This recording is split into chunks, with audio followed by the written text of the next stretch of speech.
Peran tim pemenangan Capres-Cawapres bakal menentukan siapa yang akan menjadi kampiun di Pilpres Juli mendatang.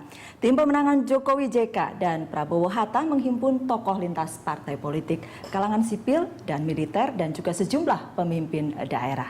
Ya, The Headlines kami lanjutkan kembali. Pak Mahfud, tadi kita sudah bicara tentang turun gunung.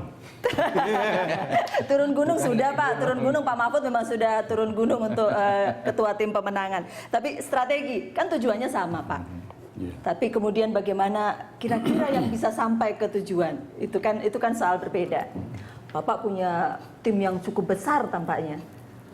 Ya, secara umum sih strategi pemenangan itu masih akan dibahas Jumat sore ini nanti jam 4 ya.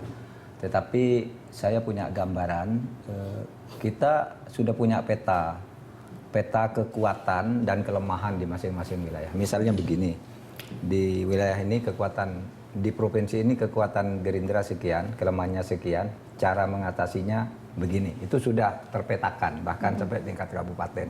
Termasuk siapa yang harus melakukan apa, misalnya di Kabupaten Lamongan misalnya. Oh, ini kekuatannya di sebelah sini. Sekali itu contohnya Kabupaten Lamongan. Yang harus melakukan ini, yang harus dilakukan ini, itu sudah mulai. Ini termasuk kemudian menggerakkan kepala-kepala daerah yang berasal dari anggota koalisi. Belum sampai ke sana. Memang kebetulan ada kepala-kepala daerah yang berasal dari partai koalisi, dari Gerindra, dari Golkar banyak sekali gitu yang menjadi kepala daerah. Tetapi tetap saja saya kira kita akan melakukan sosialisasi dan pembangunan citra itu sekarang lebih kuat saya kira serangan darat dan serangan udaranya. Kalau menjelang pileg itu kan serangan udara Pak Gerindra sangat lemah, dikuasai oleh kelompok-kelompok lain. Sekarang kan sudah ada, misalnya maaf ya kalau dikatakan Pak Don, berita satu itu sudah ke Jokowi, Metro sudah ke Jokowi. Trans TV, TV One sudah ke, itu kan sudah imbang lah. Hari MNC Group sudah ke sana. Itu serangan udaranya kita MNC bisa Group berimbang. Hah? MNC Group? MC Group pasti ke Prabowo karena Haritanu sudah ke situ. Iya kan? Mau tidak mau harus ke situ. TV One sudah pasti 24 jam, saya lihat tengah malam saya bangun itu lagi. Itu kan. Jadi serangan udara pendek kata serangan udara sebenarnya berimbang. Pak Fahmi melihat begitu, serangan udara sekarang cukup berimbang? Dan memang itu cukup berpengaruh. Iya. Jadi artinya begini, karena selalu kali dalam satu diskusi Pak JK mengatakan begini, di rumah tangga Indonesia yang menentukan untuk masalah-masalah penting itu si bapak, bukan si ibu. Bapak lah yang mengarahkan pendidikan tuh harus bagaimana, begini. Nanti setelah ini bagaimana, begini, bapak. Dan TV itu ditonton oleh para bapak. Ya, ibu kan kecuali film India dia nonton, yang lain kan kurang. Si bapak nonton yang serius-serius. Ini ditonton ini. Ibu mana suka nonton beginian, ya? Dan itu berpengaruh. Si bapak lah nanti pada saatnya menentukan, ibu, anak-anak, kita pilih Jokowi JK ya, misalnya. Iya, saya ingin mengoreksi dulu Pak Prof Mahfud ya. Sebetulnya kalau berkaitan dengan berita satu, kita minta Pak Prabowo itu sudah sejak setahun lalu. Dan itu minta berbulan-bulan, berkali-kali untuk kemudian kita interview. Jadi sebetulnya kita termasuk yang secara politis tidak afiliat kepada siapapun. Yang mudah kita hubungi adalah Jokowi. JK, saya ketemu kira-kira sebulan lalu, saya bilang bicara deh Pak, tunggu waktu yang tepat. Ketika kemarin sudah dicalonkan, tunggu waktu yang tepat. Dia kemudian, kita hanya sekali SMS, dia bilang, saya datang. Yang ingin saya katakan bahwa saya agak curhat juga gitu. Kebetulan Prof sekarang dari ketua pemenangnya. Kita tunggu Prabowo di sini. Mau 1 jam, mau 1,5 jam boleh gitu. Karena kita juga kasih contoh. Waktu breaking news, waktu pencalonan. Deklarasi ya. Deklarasinya Prabowo tidak di breaking oleh sebuah TV di sebelah tetangga. Deklarasinya Jokowi JK tidak di breaking news oleh TV tetangga yang lain. Kita dua-duanya Prof. Yang ingin saya katakan, serangan udara pasti akan berpengaruh. Tapi memang akan juga sangat ditentukan oleh seperti apa tim pemenang memperlakukan media sebetulnya. Jadi tidak sepenuhnya media mandiri untuk mengambil posisi politik seperti itu, tapi juga sangat tergantung itu. Seperti Mega lawan SBY dulu ya. Oh iya. SBY gampang sekali kita kontak, sementara Bu Mega setengah mati susahnya. Ya, jadi kalau mau ya kalau dianggap itu penting ya tim pemenangan juga harus menganggap media. Tapi maksudnya bukan itu. Kalau Iya, Pak. soal volume pemberitaan mungkin bisa seperti itu. Iya. Tapi pilihan-pilihan atau angle pemberitaan itu kan beda. Cara memotret ya kalau Jokowi yang forum ini cara mengambil gambarnya. Kalau ini aja. Beritanya sama ada. Kita kan tahu juga. Kalau itu yang berkuasa kameramen. Jadi bukan pemilik kan media tetapi Saya setuju. Media itu bisa bias. Iya. Dan bias itu bisa ditentukan oleh gambar. Dan oleh kameramen itu. Gambar. Dan itu kameramen mengambil gambarnya, polisinya itu ada di dalam juga biasanya. Tapi kalau nggak ada gambarnya, editor nggak bisa apa-apa kan. Tapi saya sampaikan Fahmi, nanti iya, Pak kalau Prabowo kita agar tadi- ke sini ya. Ya, Kalau kita tadi bicara soal serangan udara, serangan darat. Bagaimana? Ini juga penting ya. Ya. Di tim kami, jadi begini, tim di kita ini rada luas. Tim nasional itu menghimpun seluruh unsur partai. JK kan nggak ada partainya. Itu dia. Jadi kita Iya. membuat satu tim yang relatif sama kuatnya. Kita dengan sebut tim JK begitu ya? Namanya tim pemenangan Jokowi JK. Oh, tetap. Tapi isinya ya itu. Oh, oke, baik. Tim Jalan Lembang lah ya hidup lagi. Nah, bukan Jenggala ini. Oh, Jenggala. Jenggala, iya. Saya di situ. Oke. Saya penasehat di situ. Konsentrasinya adalah mengangkat permasalahan-permasalahan yang sifatnya sangat intelektual kita turunkan supaya mudah diucapkan begitu.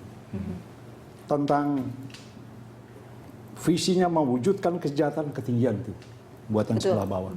Nah ini tim para pakar menurunkan itu ke derajat yang bisa diterima oleh siapa saja. Nah tim pakar itu ada. Jadi tim Bang Fahmi, saya interrupt. Ini menyesuaikan dengan keinginan rakyat di bawah atau menyesuaikan dengan cara Pak Jokowi berbicara? supaya terjadi komunikasi yang efektif antara yang berbicara dengan yang mendengarkan begitu, supaya jangan kelewat jauh, jangan sampai yang di bawah yang punya hak memilih ini voting right dia bilang, Penentu terakhirnya malah nggak ngerti gitu. Karena begini, Nung, coba tanya Mas Bambang ini, pernah nggak ngelihat Jokowi berpidato berapi-api dan lama? Enggak. betul. Jadi memang ada tipe-tipe orang ya, ada yang pandai berpidato, pandai dan panjang, gitu kan? Castro ya. Nah, iya, Castro, Bung Karno punya kemampuan begitu. Tapi berisi, meskipun panjang, Soekarno, Castro berisi. Nah, kita seneng. Iya. Dan bukan bagaimana kemasannya, begitu juga Pak Prabowo dan Pak Hatta, Mas Bambang. Enggak, dan yang lebih penting Iya. kalau menurut saya selain kemasan itu, karena sebetulnya yang diperebutkan itu kan mungkin hanya sekitar 20%. Iya. Ya, yaitu yang belum menentukan pilihan. Saya rasa sih kalau yang udah menentukan pilihan mau di Ya, apa? Oh, yang donder seperti seperti apa? apa, malah makin marah dia ya. Nah, strategi merebut yang 20% ini bagaimana gitu? Betul. Saya ingin bertanya Ya. ke Prof Mahfud sebetulnya, Nung. Kalau kita lihat, ini kan kita lihat dalam sebagai orang yang mencari berita, kita lihat itu ada kampanye yang oleh kelompoknya Jokowi itu lebih citizens sekarang ini. Jadi ada kelompok relawan di mana-mana gitu. Ya. Kehadiran Pak Mahfud di situ memberi warna yang membuat saya bisa sebut saja bahwa memberi wajah lembut dan wajah yang lebih ramah dari penampilan orang seperti Pak Prabowo yang selalu tegas tampaknya. Tadi tidak dibuat-buat kata Pak Fahmi. Oh iya, Penampilan militer Penampilan gitu ya. militeristiknya. Itu adalah berkah dan kemudian tidak sia-sia mereka ngambil Pak Mahfud di situ. Soal yang lebih citizens ini seperti apa di sana sekarang? Ya, saya belum banyak ya yang saya berikan. Saya baru rapat hadir sekali gitu ya. Dan sore ini baru menetapkan finalisasi susunan pengurusnya dulu. Nah, baru hal-hal yang seperti itu termasuk tema-tema kampanye, tema iklan, pendekatan, pola pendekatan ke bawah dan sebagainya itu sesudah ini. Gitu. Dan itu saya kira bagian dari yang akan kami olah nanti. Saya tidak bisa buru-buru. Saya ini mesin itu sudah jalan, lalu saya diletakkan di atas gitu. Jadi saya lihat. Tapi paling tidak itu kerja sekitar 1 bulan ini ya lah ya untuk menentukan apabila kita sampai di bagian akhir, Mas Bambang saya boleh minta closing statement. Ya, kalau saya lihat sih sebetulnya memang ini kalau bagi Pak Mahfud yang penting itu adalah menggarap yang 20% ini. Ya. Terutama yang mau golput. Sebab kalau nggak berhasil di sini, yang memilih, sudah memutuskan memilih itu kalau kita lihat berbagai poll, masih ya mungkin 8-12% masih Jokowi masih di depan. Jadi ini kalau ibaratnya Prabowo mau menang, dia harus come from behind. Dia harus melakukan upaya yang keras. Sementara di tempatnya beliau ini, Pak Fahmi ini, ya mungkin catenaccio, dia harus bertahan at all cost gitu ya untuk supaya tidak tersusul. Kalau bacaan saya hari ini gini, tapi tentu setelah beliau berdua bekerja bisa saja berubah. Pak Yang Fahmi. diucapkan Mas Bambang itu persis itu. Artinya kita menjaga itu.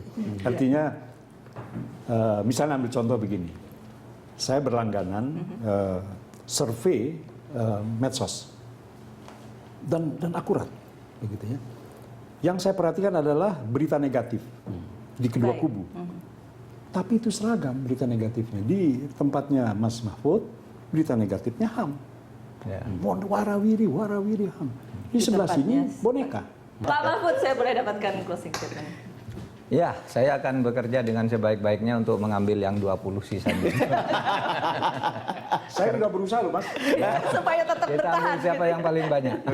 Oke. Bang Dom. Ya, kita sudah berhadapan dengan dua calon kan.